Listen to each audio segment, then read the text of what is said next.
This is a Fonzie Studio podcast.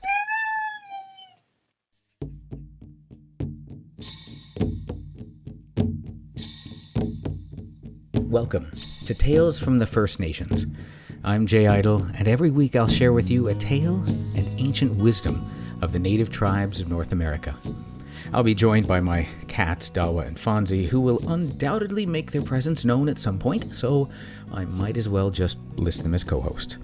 We hope you'll enjoy the tales and wisdom, raise your vibration, and enrich your life with us every week.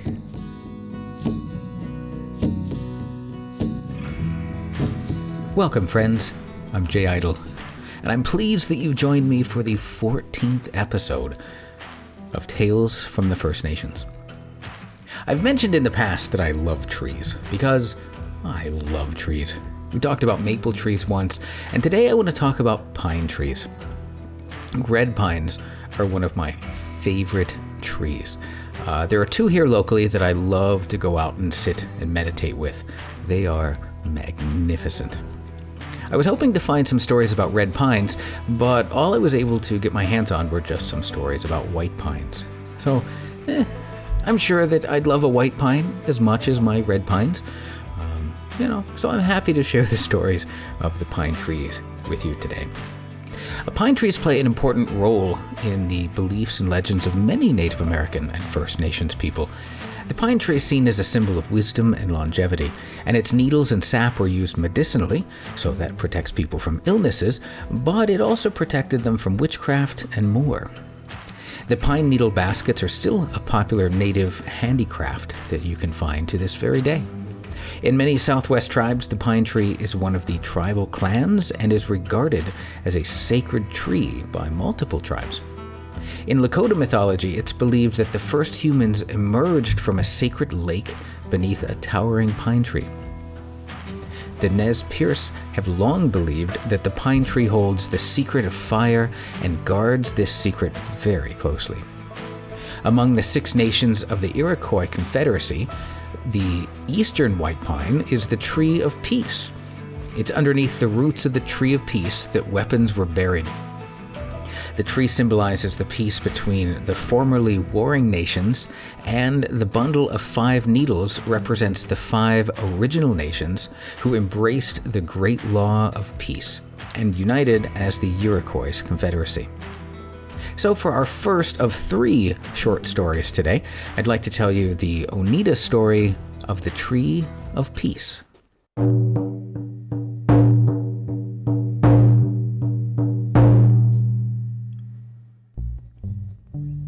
The story of the Tree of Peace is true and happened in the early 1800s.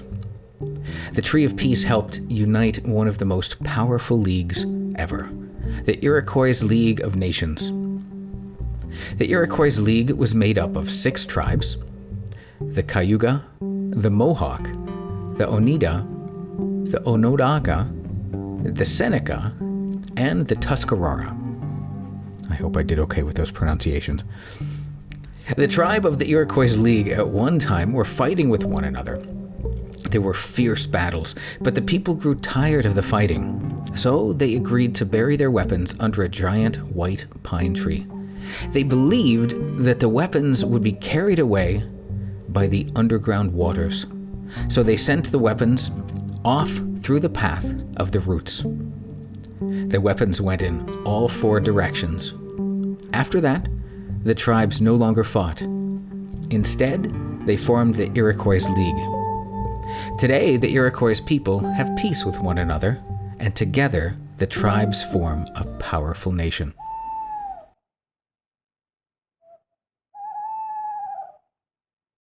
It really is amazing how people can achieve so much more when they lay down their weapons and work together. It's a wonderful story, and my hope is that leaders of today can learn from this ancient wisdom and have meaningful actions to make our world a better place.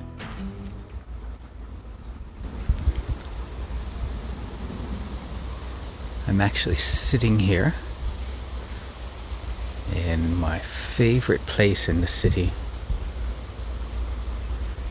Maybe my favorite place in the world. I'm here in this wonderful park.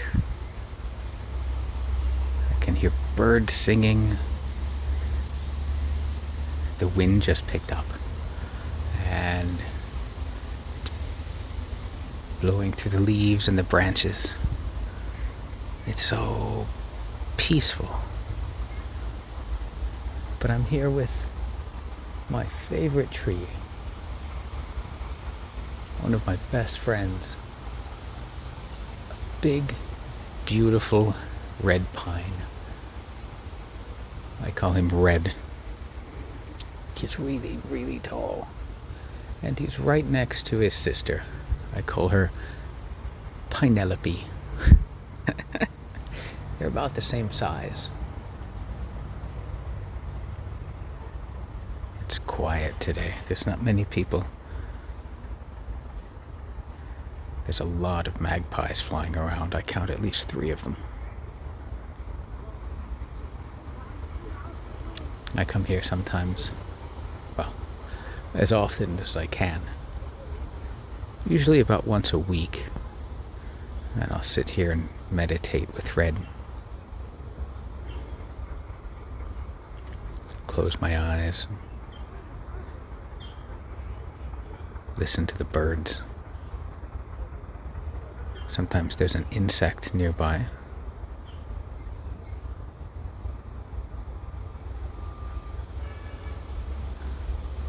I don't hear any crickets today, but the wind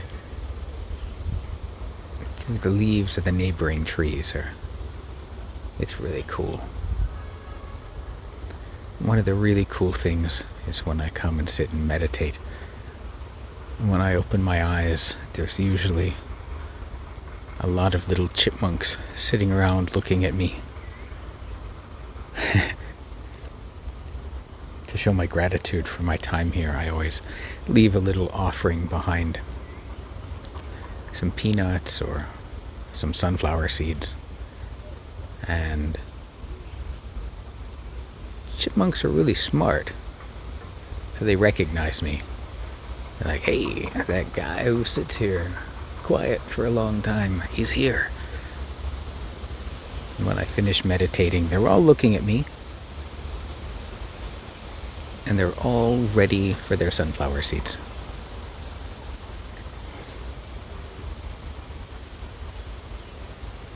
It's beautiful now. End of September. Temperature's been cooling down, but today we're up to 77.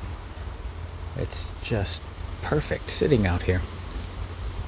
See, Red and Pinelope are kind of a major attraction in this area of the park. But I'm very fortunate because when I come here, I've never had to chase other people out or wait for them to leave. There's a little square bench built around Red and Pinelope. And then there's bushes that are growing up around them that are taller than me. I'm not that much of a horticulturalist, so I don't know what kind of bushes they are, but they enclose us. So when I sit here with Red, it's nice and private, quiet. And there's green all around me. When I look up, when I look out in any direction, it's just my utopia. There's a magpie now, sitting in the tree. I'm sure that, there's a squirrel there too. Word has spread. Jay is here. We're eating well tonight.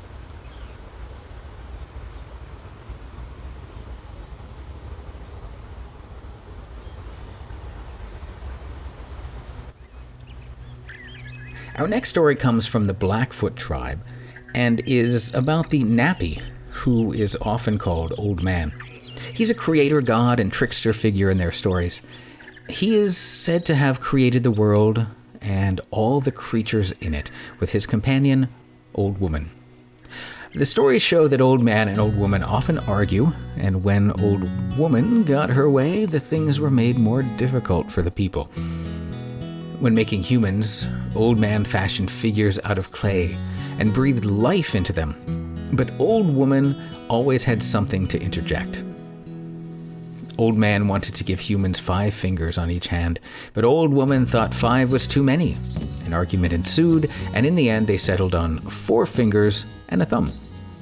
So maybe Old Woman gets a bad rap for some things that she wanted, but I gotta say, I really like my thumb. I'm happy with that. So she gets 2 big thumbs up from me on that one. Hey-oh! When it came time to decide whether people would live again after they died or whether they would stay dead forever, to make the decision, Old Man threw a piece of buffalo manure into the river. He said that if it floated, humans would die and come back to life after 4 days. But if it sank, they would die and never come back. Well, the manure floated, and it was decided. But Old Woman wasn't satisfied. She said that they should try it again, and she would throw the manure herself. Old Man agreed, and she proceeded to throw a stone into the water instead of manure. So Old Man didn't know any better, so death for humans became permanent. Old Woman concluded that this would be best, since it meant people would show sympathy for each other. In the stories of Old Man, Old Woman is depicted as always willing to argue and make things difficult. The stories lay blame for Old Woman for all of the hard tasks and suggest that it was her decisions that ruined things and things would have been better if it was left to Old Man. After all, the difficult tasks women must perform, they deserved it because of the actions of Old Woman, and it wouldn't be so bad if Old Woman had not interfered. Might be a little misogynistic, maybe. Perhaps, a little bit. But from the 2 examples I gave, it seems like Old Woman wasn't always on the wrong side of the argument. I bring them up because there's a Blackfoot legend about Old Man and Chief Woman. In this story, Old Man encounters Chief Woman, also known as Natosiwa. She's a very significant figure in Blackfoot stories in her own right, and I hope I pronounced her name correctly. She's often depicted as a powerful and wise leader, embodying the qualities of strength, wisdom, and nurturing. In various legends, she plays crucial roles in guiding and protecting her people, as well as interacting with other spiritual beings like Old Man. In the Blackfoot legend of Old Man and Chief Woman, Old Man angers Chief Woman with his disrespect and trickster nature, so she turns him into a pine tree as a form of punishment. She does it as a way to assert her authority and demonstrate her mystical powers, but it shows us many other things too. This act serves as a reminder of the consequences of Old Man's actions and his need to be respectful to the wisdom and authority of others. It also symbolizes the balance of power and the importance of respect within the natural and spiritual worlds. And of course, it's a great lesson about the consequences of bad behavior and the need to emphasize harmony and order. I apologize that I didn't have a lot of details in that particular story, but our next story has a lot more details.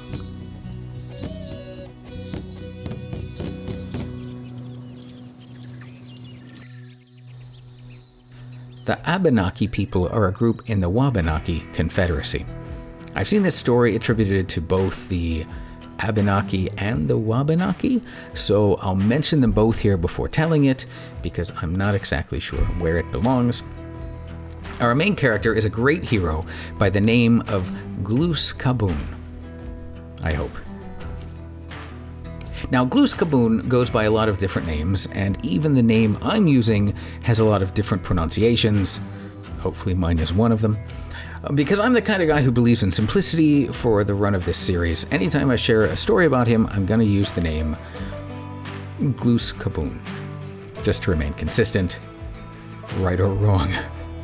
There is, of course, the risk that I may be telling you a story at some point about him under a different name because I'm unaware that it's the same person, but if I'm ever aware of it, I'm going to be consistent with Glus Kaboon.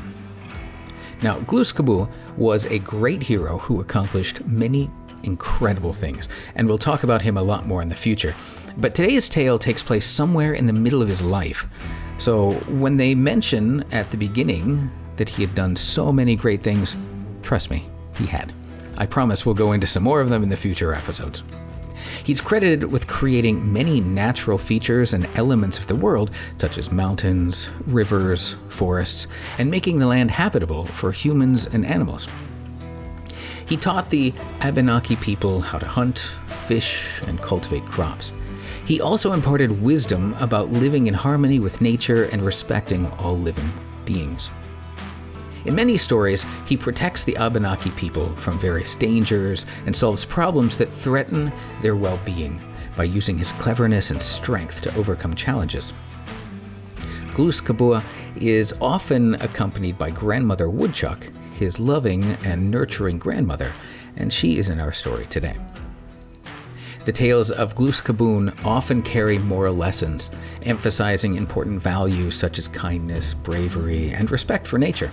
And since we're talking about pine trees today, we'll tell the tale of Glooskapua and the 4 wishes. Let's see if you can spot the moral lesson.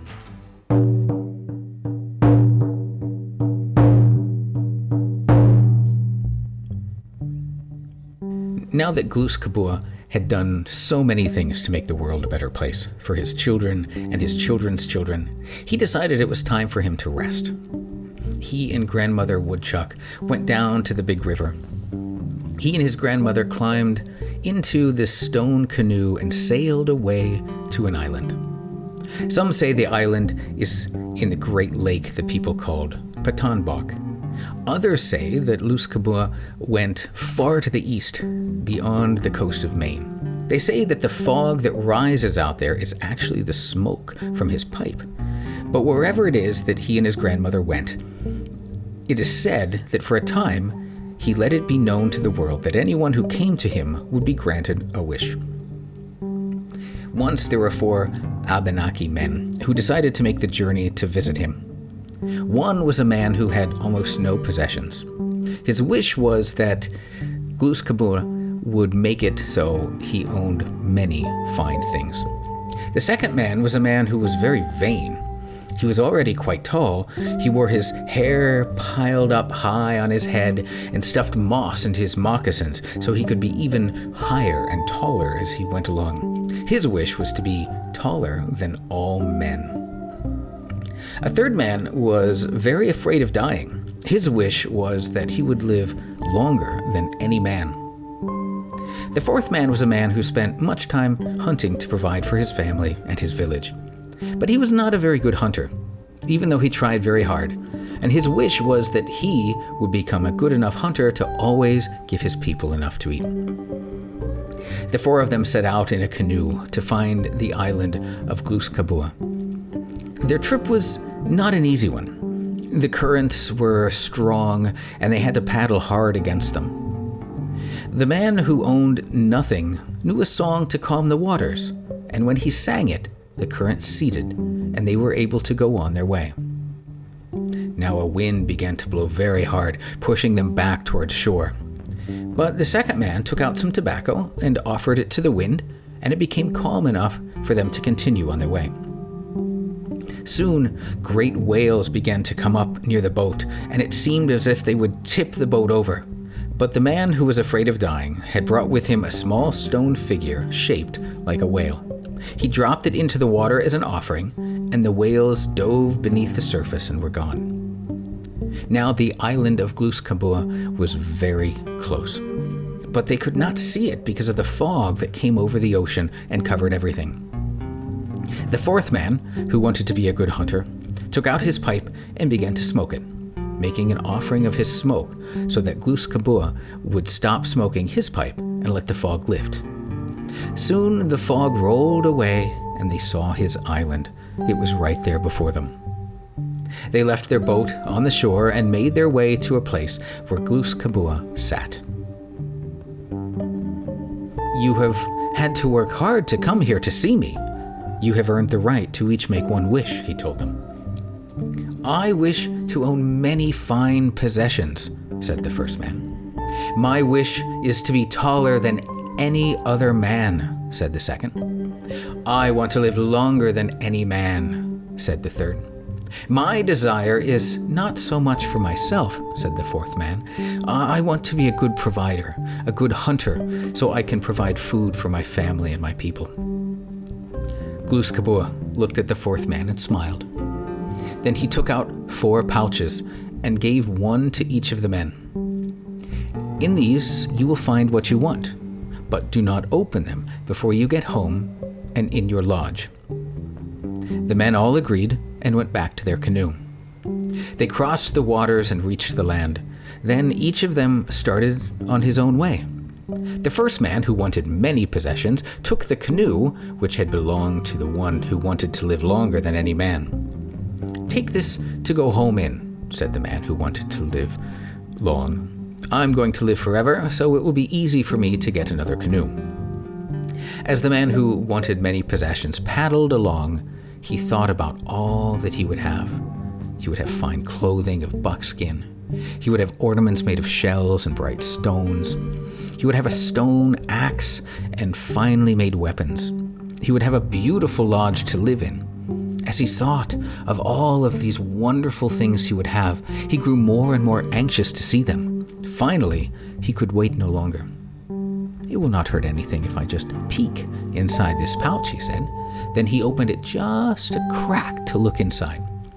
As soon as he did so, all kinds of things began to pour out of the pouch.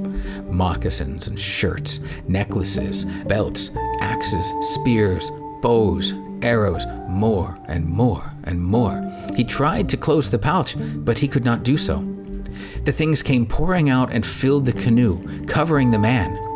They were so heavy that the canoe sank, and the man, tangled in all of his possessions, sank with them and drowned. The second man, who wanted to be taller than all others, had walked along for only a short time before he too began to become curious. He stopped on top of a high ridge and took out the pouch. "How can this make me taller?" he said. "Perhaps there's some kind of magic ornament in here that I can rub on myself to make me grow." There would be nothing wrong with just trying it out just a little bit before I got home. Then he opened the pouch. As soon as he did, he was so transformed into a pine, the tallest of the trees. To this day, the pine stands taller than all others, growing on the high ridges, and in the wind you may hear them whispering, bragging about their height, taller than all men. The third man, too, did not go far before he became curious. "If I'm going to live forever," he said, "then nothing will be able to hurt me. Thus, there's no reason why I should not open this pouch." He opened it. As soon as he did, he turned into a great boulder, one that would stand unchanged for thousands of seasons, longer than the life of any man. The fourth man, though he did not think of himself as he traveled home, he had further to go than the others, and he did not stop.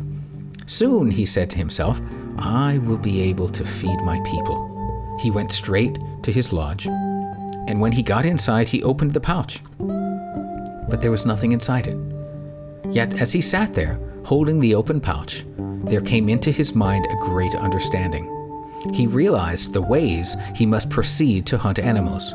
He began to understand how to prepare himself for a hunt and how to show the animals respect so that they would always allow him to hunt. It seemed he could hear someone speaking to him, more than one person. Then he realized what he was hearing. He was hearing the voices of the animals themselves, telling him about their ways. From that day on, he was the best hunter among the people. He never took more game than was needed, yet he always provided enough to feed his people. His was truly the best of the gifts given by Glus Kabun.